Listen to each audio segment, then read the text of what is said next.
गांव सोनपुर में एक औरत गुलाबो रहती थी। वह देखने में साधारण थी, लेकिन दिमाग से बहुत तेज। उसकी समझदारी के किस्से पूरे गांव में मशहूर थे।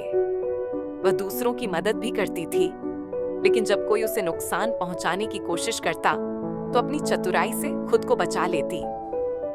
एक दिन गांव के मुखिया रघु ठाकुर ने गुलाबो को बुलाया और कहा, तुम बहुत चालाक बनती हो, लेकिन मैं तुम्हारी चालाकी की परीक्षा लूंगा।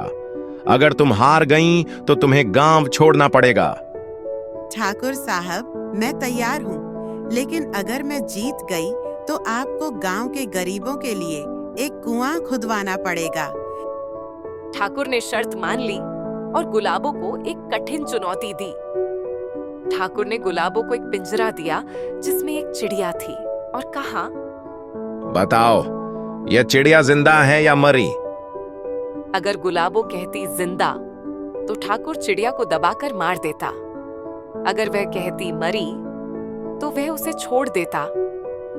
गुलाबो मुस्कुराई और बोली, चिड़िया की जिंदगी आपके हाथ में है ठाकुर साहब। ठाकुर चौंक गया, क्योंकि गुलाबो ने सही जवाब दिया था।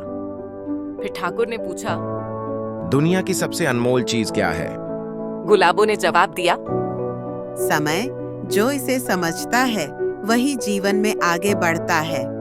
गांव के सभी लोग गुलाबो की बुद्धिमानी से प्रभावित हुए। अब ठाकुर ने उसे बीज दिए और कहा, एक ऐसी फसल उगाओ जो न सब्जी हो न फल, फिर भी लोग इसे पसंद करें।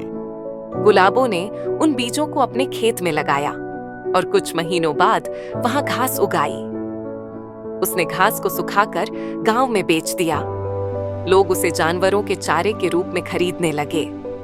गुलाबो ने ठाकुर से कहा, देखिए, यह न फल है न सब्जी, लेकिन यह लोगों के लिए उपयोगी है। ठाकुर को अपनी हार स्वीकार करनी पड़ी। उसने गांव में कुआं खुदवाया और गुलाबो की चतुराई की सराहना की।